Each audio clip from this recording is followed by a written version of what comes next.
Welcome to the morning show. Good morning, Borough Elementary students. We're back with our Friday broadcast. And now I'm going to head to Mrs. Salit for some readathon updates. Thank you, Mrs. Snyder.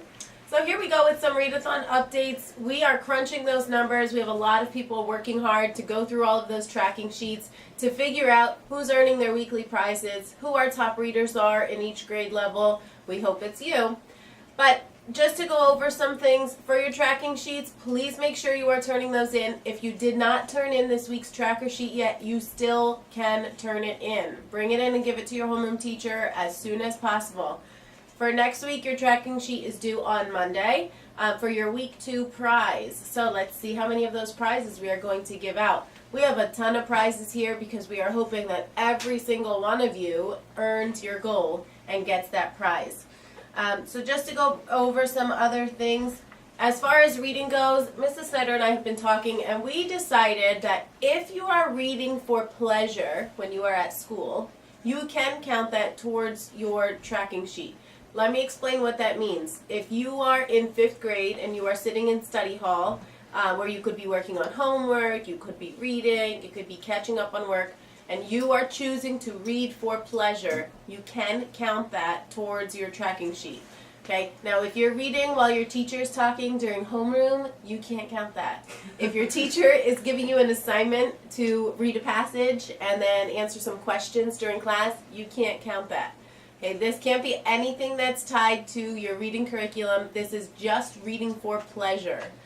So feel free to do that, record that, write it down for yourself in your assignment book, give yourself a note, and then when you go home you can tell your parents, put it on your sheet, and then your parents will sign at the end of the week. For some other opportunities for reading in other ways, we have a great website we are going to send out to your parents, but it's really easy if you want to remember and write it down. It's called Storyline Online. If you go to that website, it has celebrities of all kinds that are actually reading books aloud. So you can watch a video of them reading to you.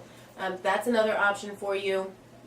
Mrs. Snyder and I, and maybe some of your other teachers around the building, are also going to record some videos. We are going to share those through our social media sites, and we will also send them out to your parents through Sapphire. If you watch our videos, you can count those for minutes as well. So we are giving you tons of opportunities to record those minutes. Now it's up to you to record it on your tracking sheet. And now, just for, I don't know, just some hints about what our incentive will be if you meet your 275,000 minute goal. Mrs. Snyder, what do you think? You want to drop some hints? Well, yeah, that's the big question. What is the big incentive? So I'm going to give you a few hints. I don't want to give you all the details. So it involves Mrs. Snyder. It involves a selection of a teacher and a possible trip to the stadium. So you can kind of make some inferences about what we might be doing, and we'll give you some extra details. But remember, you have to read 275,000 minutes as a school. So everybody has to do their part. Can you do it? I don't know. Can you do it? I hope so. I know they can do it. Are they going to do it? That's the biggest question. So let's see. You guys tell us. We're not going to continue planning and making all of these, big plans and arrangements if you're not going to make it happen. So it's all up to you. So here we go with our quote and jokes of the week this week, our favorite part of the show. All right. So our quote of the week is, there is a difference between not knowing and not knowing yet. So remember, we keep talking about the power of yet. So that's why I chose that quote. Now I'm ready for my joke, okay? All right, ready. And I always like to keep a theme, so I'm keeping my theme of alligators this one. What do you call an alligator detective? Inspector. I'm still not getting any better at answering jokes. Sorry. Okay, I'm just going to give you the answer then. An investigator!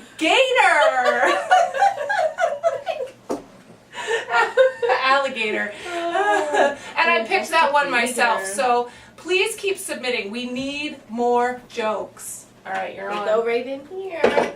Here we go. This is our first joke. I had to go with it. This was our first suggestion box joke that we got from Noah Haymaker in 5th grade. Oh. So here we go. What do you call a bird in the Arctic?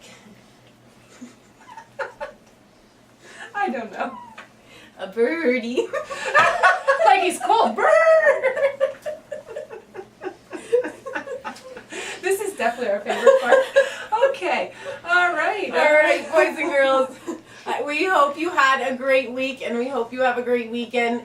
Get that reading in, collect those pledges, and help your school to raise money for you. And now, back to the studio.